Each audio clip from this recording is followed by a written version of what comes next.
Hay sombras en los anales de la historia humana, sombras que se cernieron sobre vidas inocentes, sobre pueblos enteros. Actos de crueldad, opresión y violencia que, increíblemente, fueron perpetrados en nombre de Dios. ¿Cómo? ¿Cómo pudo el mensaje más puro, la palabra de amor, gracia y redención, ser invocado para justificar la tortura, la persecución, la injusticia sistemática? ¿Cómo llegó a ser la fe, que promete liberación, una cadena para someter, un pretexto para odiar? Este guión se atreve a mirar de frente a esa oscuridad.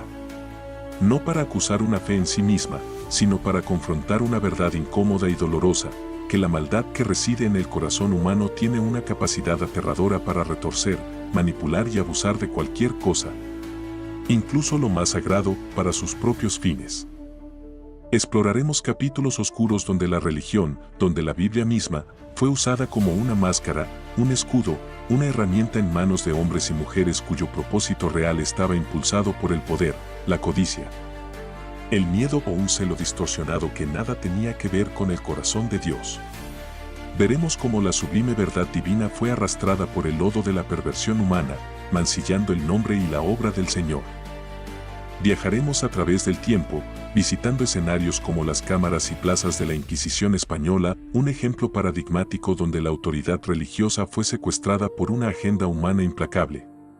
Y otros momentos donde se ha manifestado este oscuro fenómeno.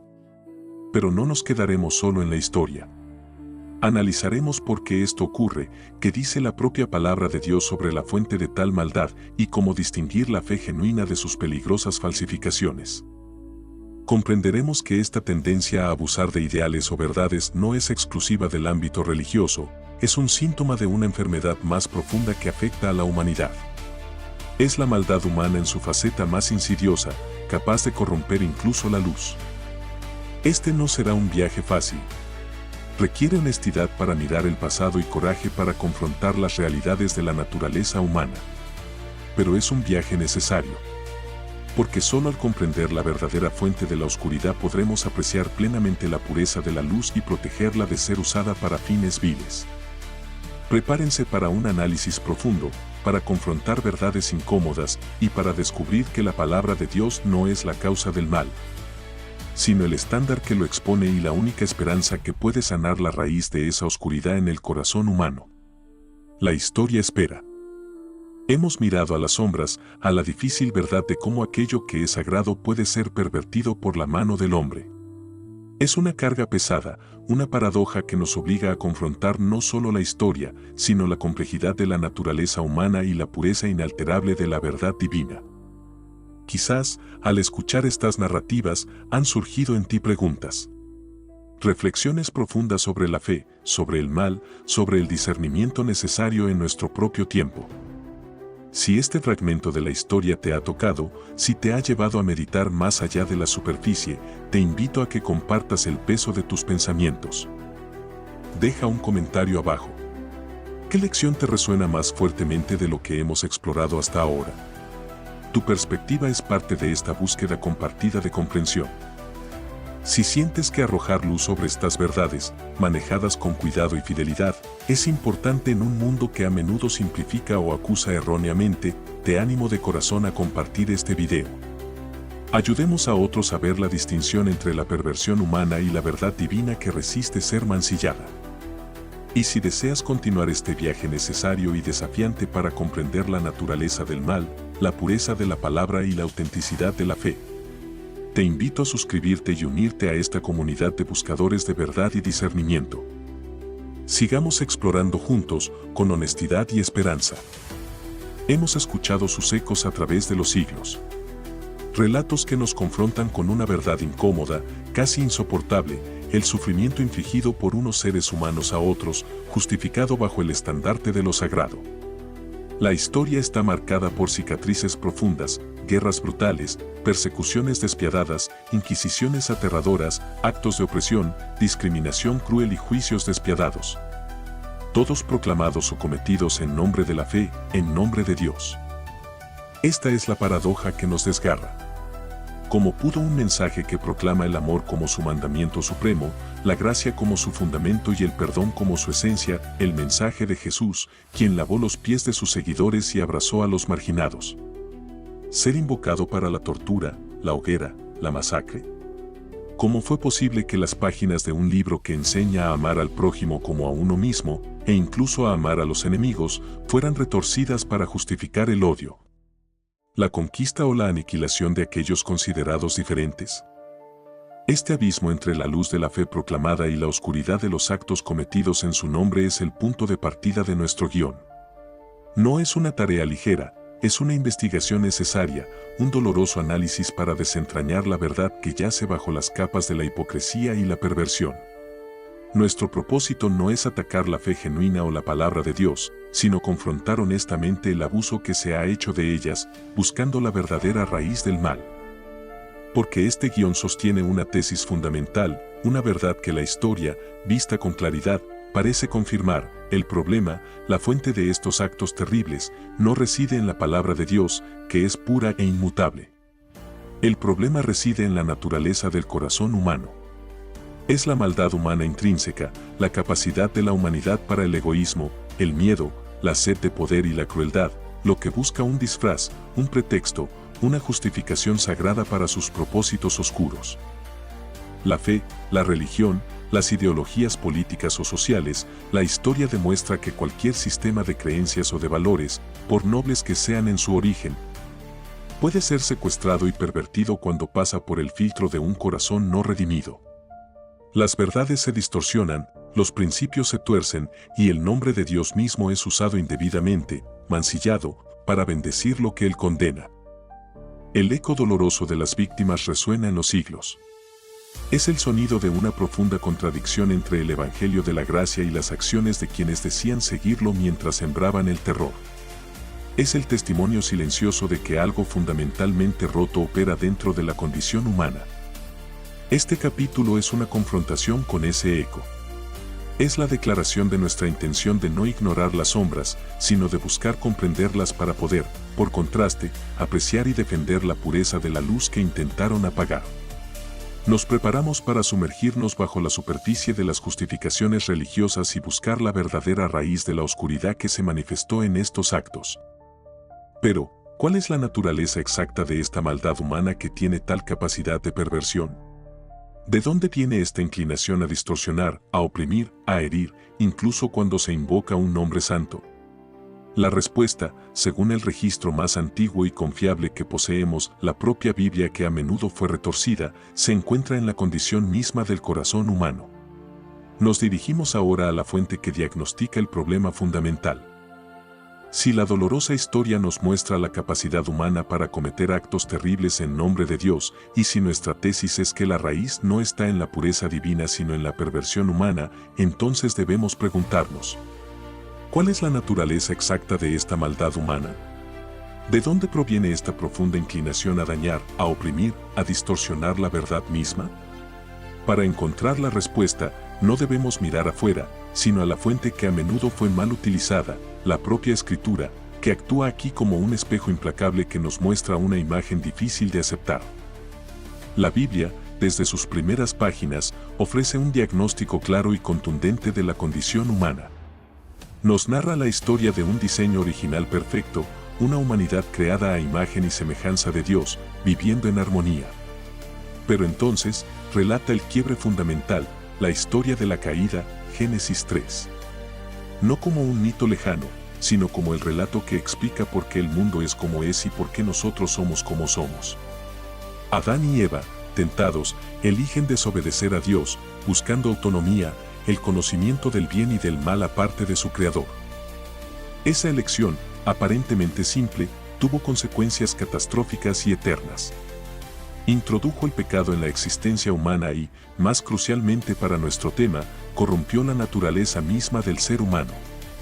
El corazón humano, diseñado para reflejar el amor y la santidad de Dios, se volvió susceptible al egoísmo, el orgullo, el miedo y la rebelión. Se rompió el espejo interior que reflejaba perfectamente a Dios. La Escritura no endulza esta realidad. Describe el corazón humano como engañoso más que todas las cosas y perverso, Jeremías 17:9.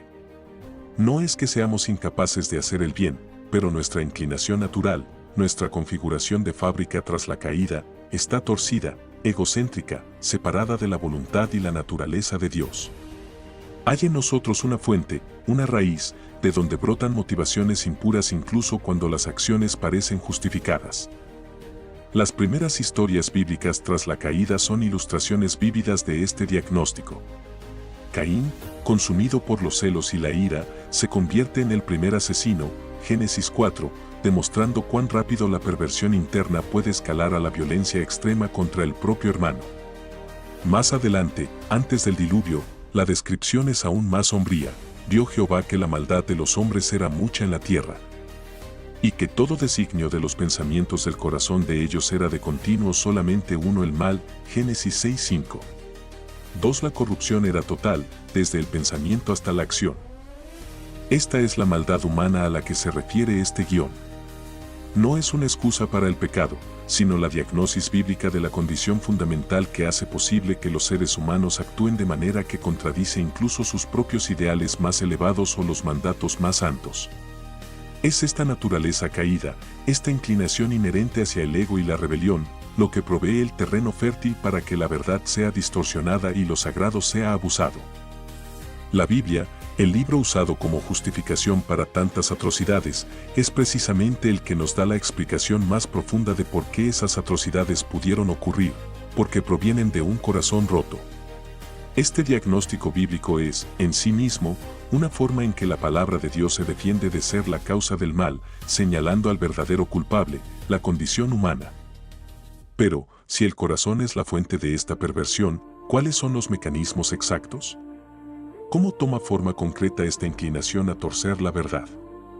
¿Cómo se convierte la luz revelada por Dios en una sombra utilizada para justificar la oscuridad? La respuesta nos lleva a examinar las formas activas en que la palabra misma ha sido, y puede ser, manipulada. Si el corazón humano, en su condición caída diagnosticada por la Escritura, es la raíz de la inclinación al mal, debemos ahora comprender cómo esta raíz interna se manifiesta en la acción externa de pervertir aquello que es sagrado, la propia palabra de Dios. ¿Cuáles son los mecanismos que transforman la luz pura en una sombra utilizada para justificar la oscuridad? Uno de los métodos más comunes y efectivos es sacar textos de contexto. La Biblia es una biblioteca compleja, con historia, poesía, leyes, profecía, evangelios, cartas. Cada versículo, cada pasaje, tiene un significado original ligado a su autor, audiencia, género literario y propósito global. La manipulación ocurre cuando se aísla una frase, un versículo o incluso un pasaje de su entorno histórico, cultural y literario para hacerlo decir algo que nunca quiso decir. Un mandato específico para Israel en un tiempo particular puede ser aplicado universalmente sin entender su cumplimiento o reinterpretación en el nuevo pacto. Una descripción de la ira de Dios contra la impiedad puede ser citada sin equilibrarla con su amor, paciencia y deseo de reconciliación. Al despojar la palabra de su contexto, se le roba su significado original y se la hace maleable a agendas humanas. Relacionado con esto está el uso selectivo o la selección a la carta, cherry picking. Aquellos con un prejuicio o una agenda preexistente no se acercan a la Escritura buscando humildemente la verdad completa, sino buscando versículos que validen su posición. Ignoran, minimizan o reinterpretan agresivamente los pasajes que contradicen su punto de vista.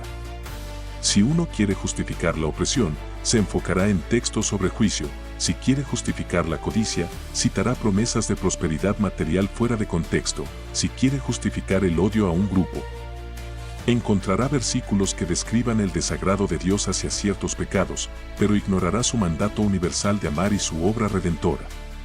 Este enfoque parcial crea una representación distorsionada de Dios y su voluntad. Otras formas incluyen añadir o quitar a la palabra divina, elevando tradiciones humanas o interpretaciones particulares al nivel de mandato divino, como advirtió Jesús a los líderes religiosos de su tiempo. También está la aplicación inapropiada, tomando textos figurativos o simbólicos literalmente, o literalizándolos para evitar una aplicación incómoda. todo para que la escritura se ajuste a la narrativa deseada por la maldad humana. Estos mecanismos no son meros errores de interpretación inocentes. A menudo son herramientas conscientes o semiconscientes impulsadas por la raíz de la perversión humana. Se emplean para servir a agendas oscuras, la sed de poder, usando la autoridad bíblica para controlar o dominar a otros, el odio, justificando el prejuicio o la violencia contra grupos específicos, la codicia, manipulando promesas para enriquecimiento personal a expensas de otros, el miedo, creando legalismos opresivos para controlar la conducta por temor en lugar de amor. La palabra de Dios es luz pura. Pero si esa luz pasa a través de un filtro sucio, la intención perversa del corazón humano, usando estas técnicas de manipulación, lo que emerge son sombras distorsionadas que poco tienen que ver con la fuente original. La tragedia histórica es que estas sombras, proyectadas con la supuesta autoridad divina, han causado un sufrimiento real e inmenso. Este capítulo ha desvelado el cómo de la perversión. Hemos visto las técnicas que transforman la luz en sombra en teoría. Pero la verdadera fuerza de esta verdad se revela al ver estos mecanismos en acción. Debemos ahora confrontar ejemplos concretos de la historia donde estas manipulaciones se usaron para justificar las atrocidades que mencionamos al inicio. ¿Cómo se aplicaron estas sombras en las cámaras de juicio, en los campos de batalla, en los actos de persecución que marcaron épocas enteras, como la dolorosa narrativa de la Inquisición? Bajo la cruz y la espada se han ocultado iniciativas de poder y dolor como es el caso de la Inquisición. Hemos diagnosticado la raíz del problema en la perversión del corazón humano y hemos analizado los mecanismos por los cuales la luz divina es manipulada para proyectar sombras oscuras. Ahora, es imperativo ver estos mecanismos en acción, manifestándose en uno de los capítulos más dolorosos y citados de la historia humana donde la fe fue invocada para la crueldad, la Inquisición. Nos transportamos a la España del siglo XV. Un reino en transición, marcado por el fin de la reconquista y un ferviente deseo de unidad, unidad territorial, unidad política y, crucialmente, unidad religiosa. La coexistencia histórica con importantes comunidades judías y musulmanas llegó a un punto de inflexión. Muchos judíos, bajo presión o por convicción, se convirtieron al cristianismo, dando lugar a la población de los conversos. Fue en este contexto de intensa tensión social, política y religiosa donde germinó la idea de la Inquisición española. No nació de un mandato bíblico directo, sino de la confluencia de intereses humanos y agendas terrenales. Los reyes católicos, Fernando e Isabel, buscaban consolidar su poder y fortalecer la unidad nacional. La uniformidad religiosa se percibía como un pilar esencial de esa unidad. Aunque solicitaron y eventualmente obtuvieron aprobación papal, la Inquisición española operó en gran medida bajo la autoridad y control de la corona, no primariamente como una institución eclesiástica independiente. Era el poder del Estado utilizando la justificación y la estructura religiosa. El objetivo declarado era investigar la sinceridad de la conversión de los conversos, sospechando que muchos practicaban su antigua fe en secreto. Pero rápidamente, esta institución se convirtió en una herramienta formidable para infundir miedo y controlar la disidencia de cualquier tipo que pudiera ser etiquetada como herejía. La atmósfera que creó la Inquisición fue asfixiante. Se alentaba la denuncia, a menudo anónima. La sospecha se cernía sobre vecinos, amigos, incluso familiares. Los inquisidores eran jueces con un poder casi ilimitado, operando en secreto. Las garantías legales que conocemos hoy eran inexistentes para los acusados. En este sistema, los mecanismos de manipulación de la palabra divina que exploramos en el capítulo 3 encontraron un terreno fértil. Conceptos bíblicos como la herejía o la necesidad de justicia fueron retorcidos para servir a una maquinaria de persecución. Se seleccionaban textos que parecían apoyar la necesidad de castigar severamente la desviación doctrinal, ignorando o reinterpretando radicalmente el espíritu de gracia, misericordia y amor enseñado por Jesús. La autoridad bíblica se cooptó para justificar métodos que estaban en las antípodas del Evangelio. La Inquisición fue, en su esencia, un producto de la maldad humana, la sed de poder de la monarquía, el deseo de control social, el prejuicio contra minorías, la avaricia. Ya que las propiedades de los condenados eran confiscadas, todo ello disfrazado bajo un manto de celo religioso pervertido. era la espada del Estado actuando bajo el símbolo de la cruz. Este capítulo ha establecido el escenario y la estructura de esta sombría institución, revelando cómo nació de una mezcla de agendas humanas y religiosas, con el poder terrenal a menudo dictando el paso. Pero el verdadero horror, la manifestación más cruda de la maldad humana operando bajo el manto de la fe, se revela en los métodos que empleó y en las vidas que destruyó. ¿Qué ocurría realmente dentro de esos muros? ¿Cómo se aplicaban las justificaciones retorcidas para infligir sufrimiento en el nombre de un Dios que es amor? La estructura de la Inquisición española estaba en pie, un aparato de poder humano vestido con ropajes religiosos. Ahora, debemos detallar sus acciones, sus métodos, aquellos actos que han dejado una cicatriz imborrable en la historia y que nos obligan a confrontar la dolorosa verdad de la perversión humana. El proceso inquisitorial comenzaba a menudo con una denuncia, a menudo anónima, nacida de la sospecha, la envidia o el miedo. Seguía la detención secreta, la prisión en condiciones a menudo duras. Al acusado se le negaba a menudo el conocimiento de sus acusadores y se limitaba severamente su capacidad de defensa. La interrogación era el corazón del proceso, una búsqueda de confesión utilizando la presión psicológica, el aislamiento y, tristemente, la tortura. La tortura no buscaba tanto probar la culpabilidad, que a menudo se presumía, sino forzar una confesión del hereje para salvar su alma y obtener información sobre otros supuestos desviados. Una retorcida justificación espiritual para una crueldad inefable. Las justificaciones teológicas ofrecidas por los inquisidores se basaban en interpretaciones selectivas y distorsionadas de la Escritura y la tradición. Se citaban textos del Antiguo Testamento sobre el juicio divino o la pureza de Israel, ignorando su contexto o su cumplimiento en la Nueva Alianza. La herejía se consideraba no solo un error teológico, sino un crimen capital contra Dios y la sociedad, equiparándola con la traición al rey.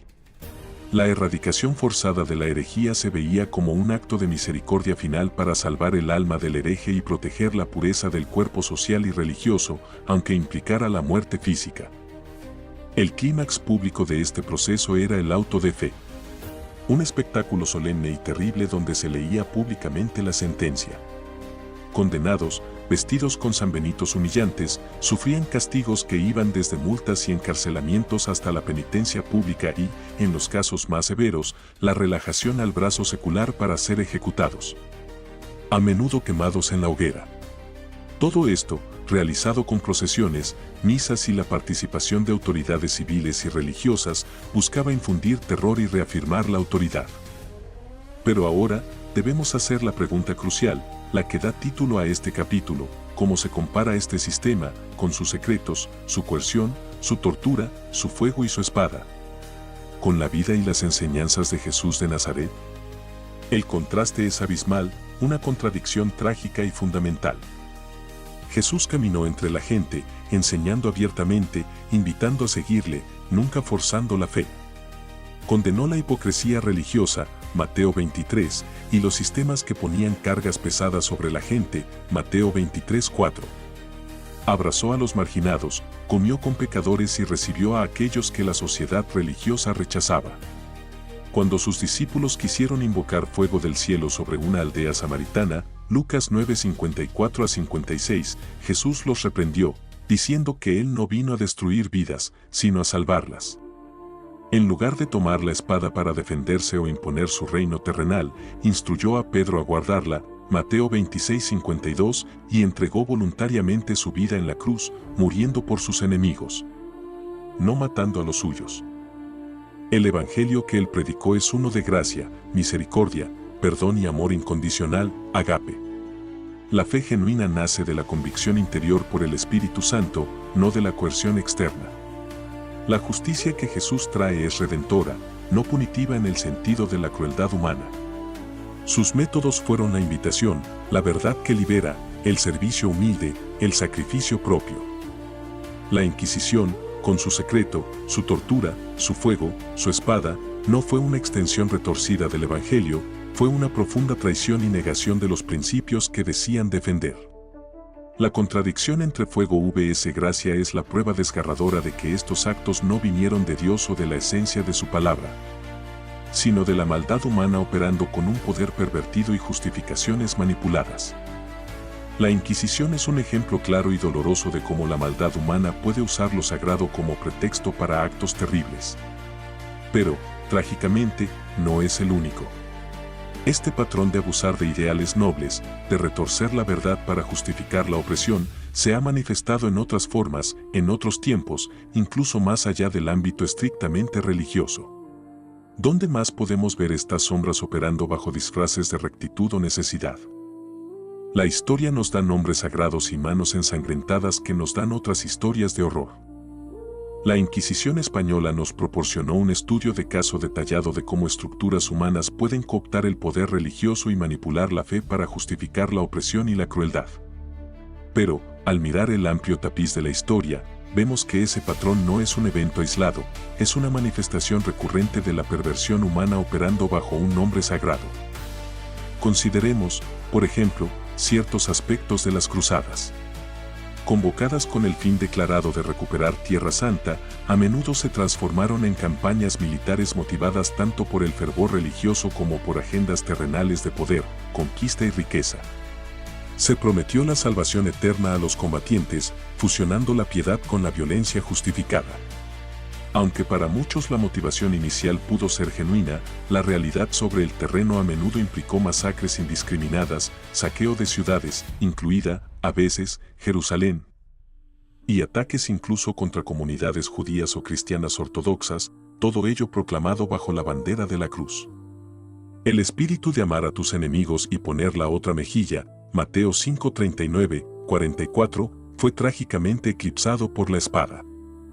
Siglos después, las guerras de religión en Europa, siglos XVI y XVII, surgidas tras la Reforma Protestante, nos ofrecen otro ejemplo doloroso. Las divisiones teológicas se entrelazaron inseparablemente con las luchas de poder entre monarcas y naciones. Católicos y protestantes se enfrentaron en conflictos devastadores, justificando la persecución mutua, las torturas y las masacres basándose en interpretaciones contrapuestas de la fe. Ciudades enteras fueron asoladas, poblaciones diezmadas, todo en nombre de defender la verdadera fe, mientras que la sed de poder político y territorial a menudo alimentaba el fuego.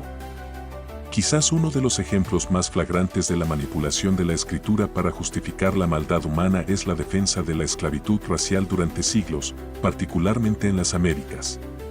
A pesar de los claros principios bíblicos sobre la dignidad intrínseca del ser humano, Génesis 1:27, la igualdad en Cristo, Gálatas 3:28 y el mandamiento de amar al prójimo, se retorcieron y sacaron de contexto versículos sobre la servidumbre en el Antiguo Testamento, que operaba bajo principios muy diferentes y con protecciones, o la maldición de Cam, Génesis 9:25-27.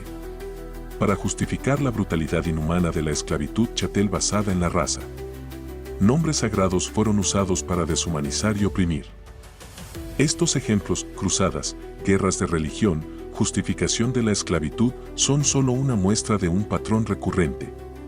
En cada caso, vemos la confluencia de agendas humanas, poder, avaricia, prejuicio, control social, usando el lenguaje y la autoridad religiosa como vehículo para justificar acciones que contradicen fundamentalmente las verdades más puras de la fe.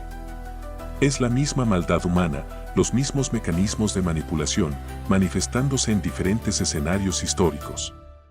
Manos ensangrentadas, proclamando nombres sagrados. Estas dolorosas páginas de la historia son un testimonio innegable de la capacidad de la naturaleza humana para pervertir y abusar de los ideales más elevados. Pero, ¿es este fenómeno de retorcer la verdad y usarla como arma algo exclusivo del ámbito religioso? ¿O es una característica más profunda y universal de la condición humana, una sombra que puede caer sobre cualquier ideología o sistema de creencias que prometa verdad o rectitud? Todo viene dado por el virus del poder que afecta a la humanidad y no es exclusivo de la fe.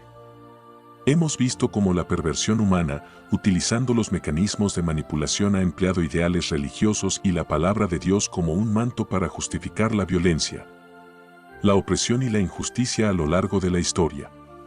Nombres sagrados en manos ensangrentadas. Pero la triste realidad es que la raíz del problema, la capacidad de retorcer y abusar de las verdades o ideales más elevados, no se limita al ámbito de la fe. Es un síntoma de una enfermedad más profunda que afecta a la condición humana universal. Es el virus del poder, manifestándose en diversas formas. A lo largo del siglo XX, vimos cómo poderosas ideologías políticas y sistemas totalitarios causaron sufrimiento y muerte en una escala sin precedentes, a menudo invocando ideales seculares para justificar sus atrocidades. Ideales de pureza racial, de lucha de clases, de supremacía del Estado o de construcción de utopías terrenales fueron retorcidos para justificar el genocidio, la limpieza étnica, el asesinato masivo de disidentes y la supresión brutal de libertades individuales. Regímenes que prometían progreso o igualdad se transformaron en máquinas de terror y control absoluto, mostrando cómo una visión puede ser pervertida en una pesadilla distópica cuando el poder cae en manos corruptas.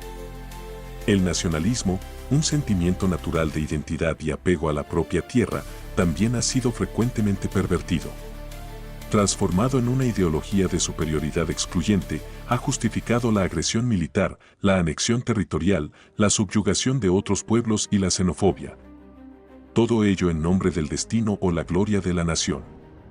La lealtad a la patria se convierte en un pretexto para la deshumanización y la violencia contra aquellos percibidos como el otro.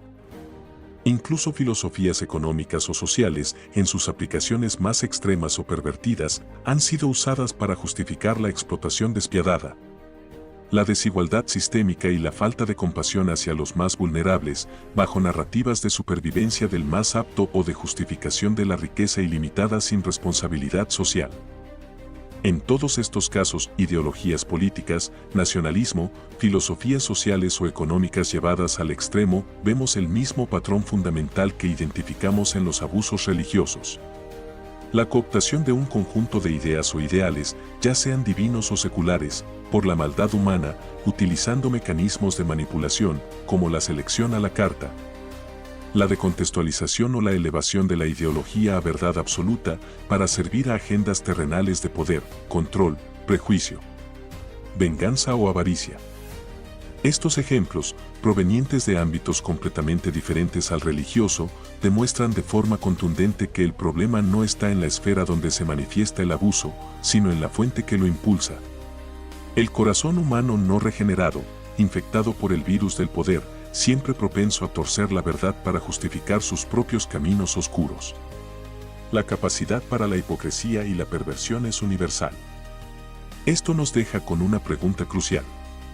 Si los sistemas humanos, las ideologías terrenales y las propias verdades reveladas pueden ser tan fácilmente pervertidas por la condición caída del hombre, ¿dónde podemos encontrar un estándar que permanezca puro? Una verdad, una fuente, que no solo no pueda ser mancillada por el mal humano, sino que tenga la autoridad moral para juzgar todas estas perversiones, religiosas y seculares por igual. ¿Dónde está el espejo no roto que puede mostrarnos la verdad pura y el camino correcto?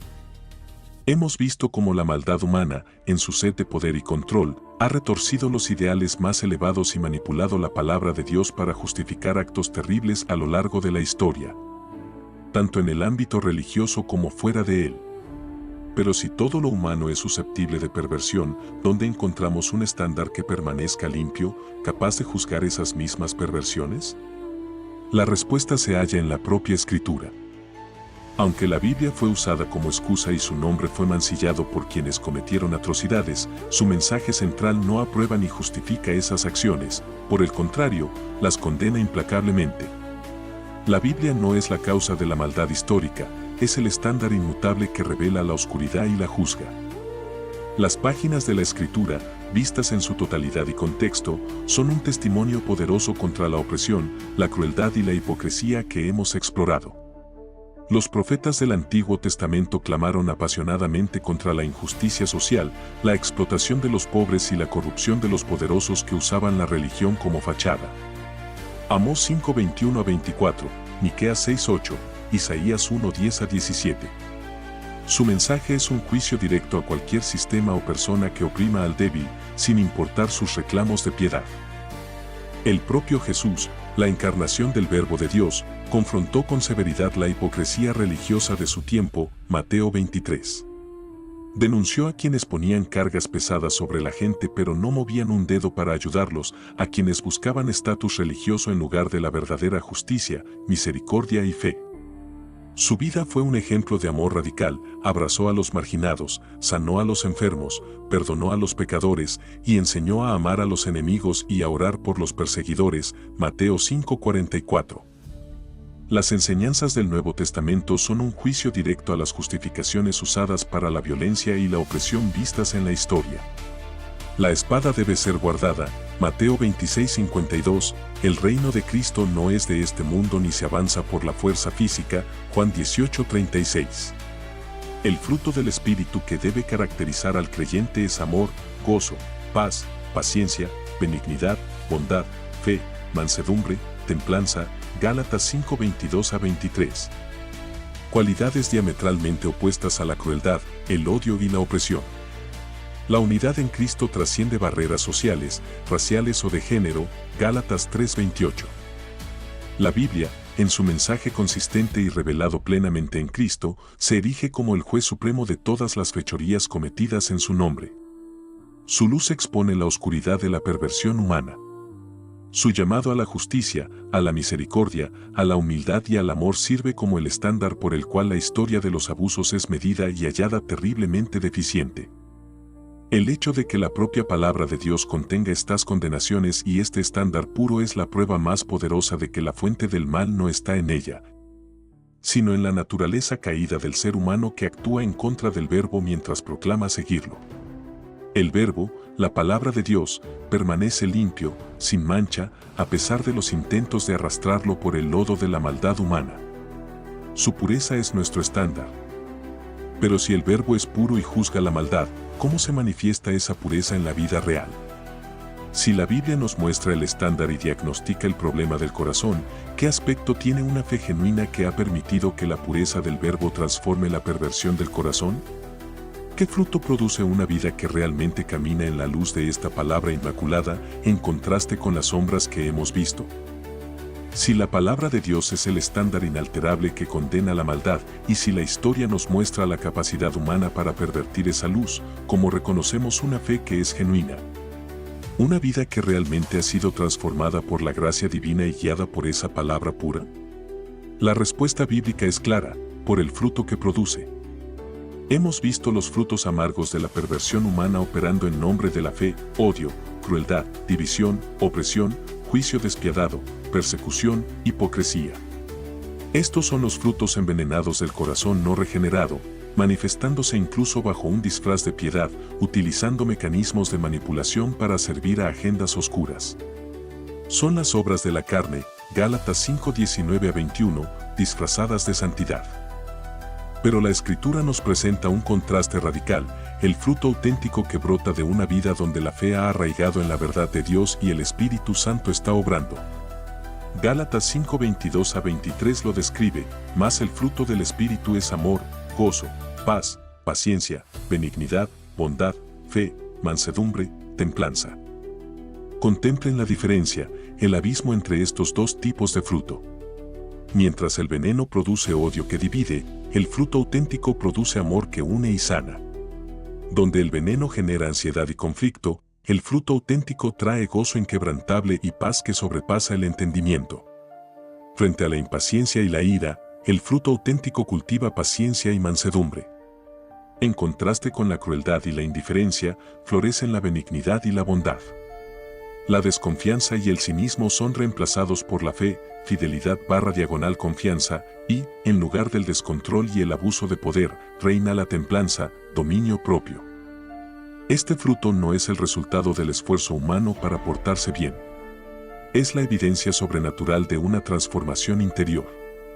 Es la manifestación de que el corazón roto está siendo sanado y restaurado por la gracia de Dios, permitiendo que la pura luz de la palabra no sea distorsionada, sino que ilumine y guíe la vida.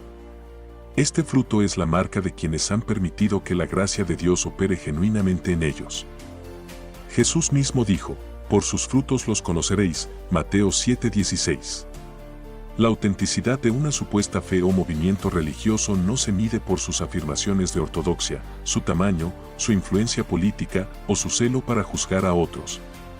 sino por la calidad moral y espiritual del fruto que produce consistentemente en la vida de sus adherentes. El contraste entre el fruto envenenado del abuso histórico y el fruto transformador del espíritu es la prueba definitiva de la tesis de este guión. El veneno proviene de la raíz de la maldad humana que contamina incluso lo sagrado. El fruto auténtico proviene de la obra del Espíritu de Dios en un corazón rendido a la verdad pura de la palabra. Hemos desvelado el dolor, diagnosticado la raíz, comprendido la manipulación, examinado ejemplos oscuros, afirmado la pureza del estándar divino y ahora identificado la marca de la fe genuina.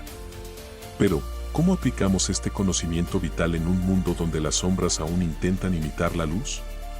¿Cómo vivimos con discernimiento en nuestro propio tiempo, asegurándonos de que nuestras vidas produzcan el fruto auténtico y se posicionen claramente contra toda forma de perversión, ya sea religiosa o de cualquier otro tipo?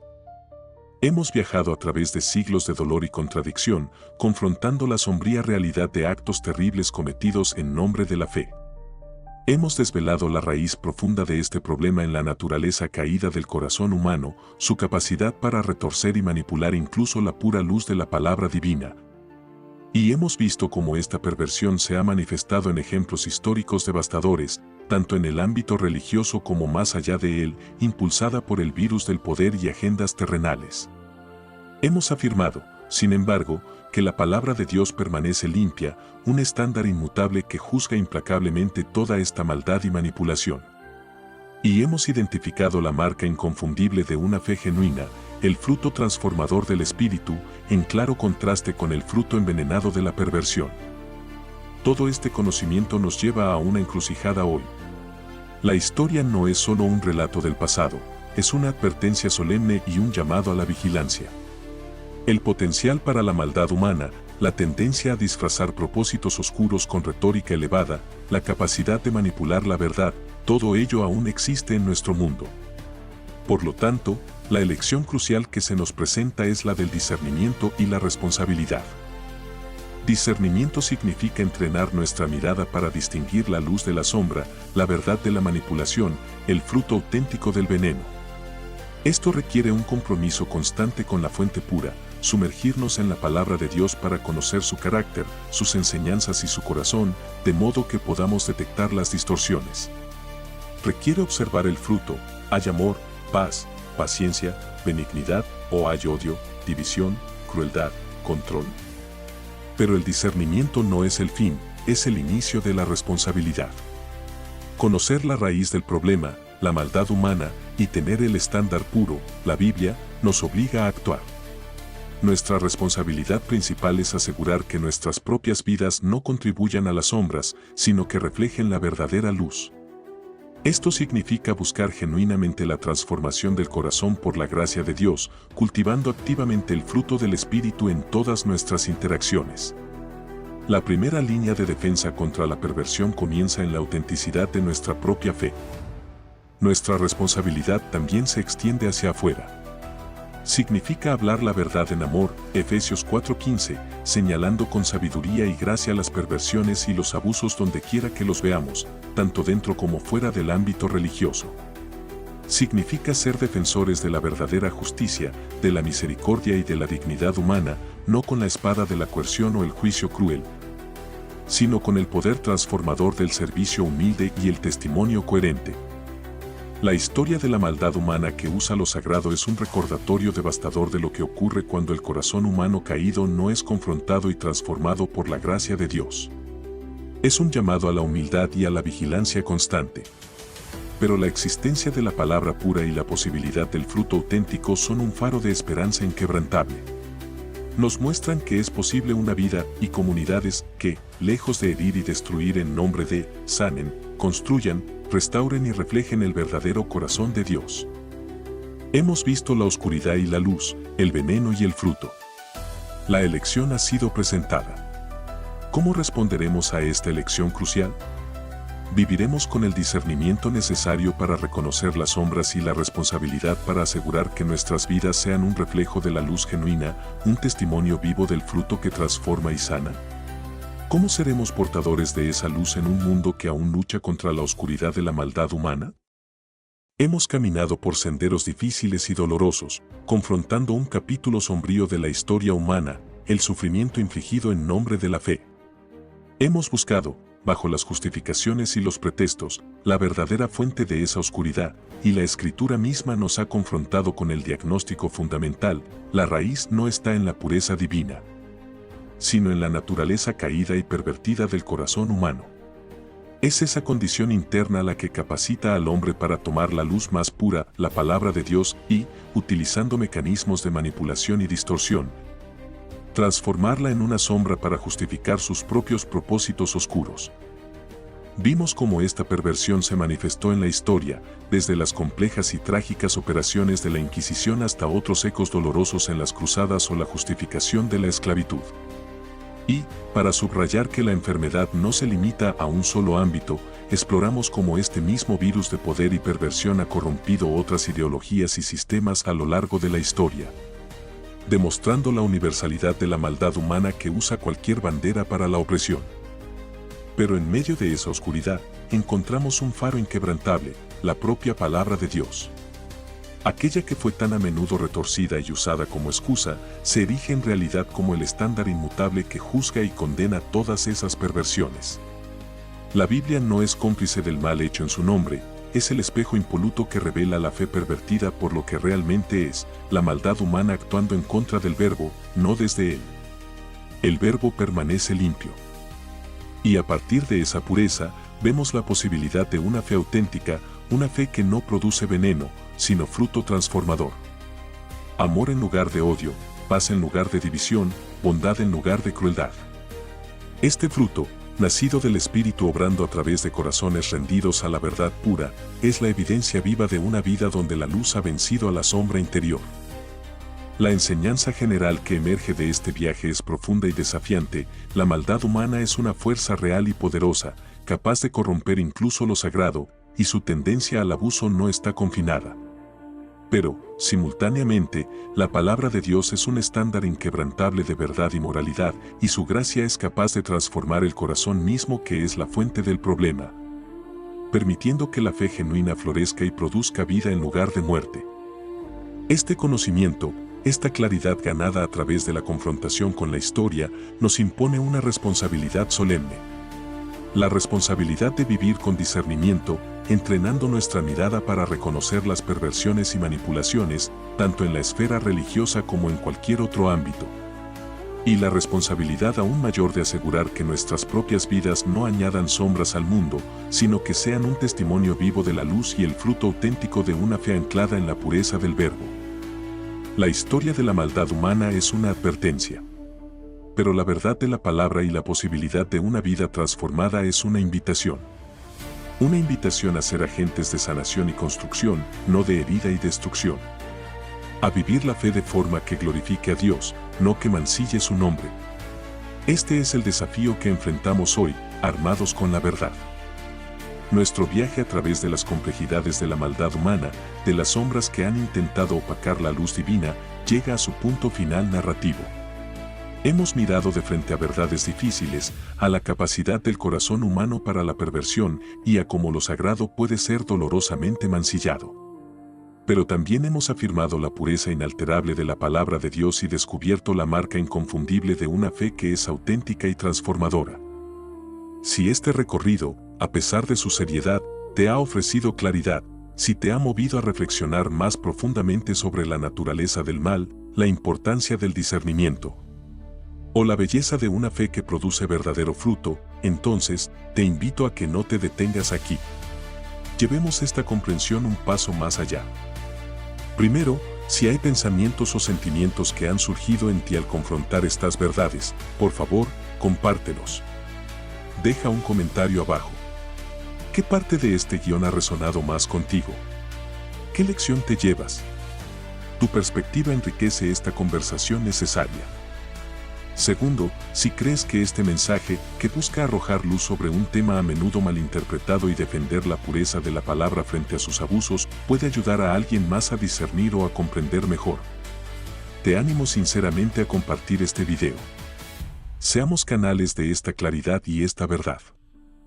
Y finalmente, si valoras este tipo de exploración profunda, honesta y bíblicamente anclada en temas desafiantes, y deseas continuar este viaje de aprendizaje y discernimiento junto a una comunidad que busca vivir la fe auténtica, te invito a suscribirte a nuestro canal.